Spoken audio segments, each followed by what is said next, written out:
ভেৰভেৰি বিল, ৰৌমাৰী বিল, ভেৰভেৰি বিল,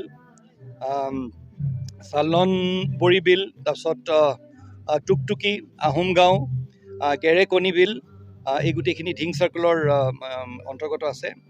এই গোটেইখিনি যোনখিনি আমাৰ তেওঁলোকক নটিচ ইতিমধ্যে দিয়া হৈছে আৰু এতিয়া আকৌ তেওঁলোকক নটিচ দিয়া হ'ব।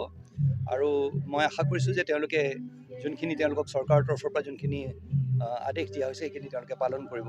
আৰু ফৰেষ্টৰখিনি বেলেগ, ফৰেষ্টৰ ইতিমধ্যে তেওঁলোকক দিয়া হৈছে, তেওঁলোকে আমাৰ ওচৰলৈ আহিছিলে আৰু সেই তাত আৰু এইষাৰ কথা চাওক এনেকুৱা যে কাৰোবাৰ মানে তামোল কাটিবলৈ আছে বুলি কৈছে, সেইটো পৰ্যন্ত সময় দিয়া হৈছে যে আপোনালোকে তামোল হেৰি কৰি লৈ যাওক। তো ইয়াতকৈ বেছি আৰু সময় আমি দিব নোৱাৰোঁ।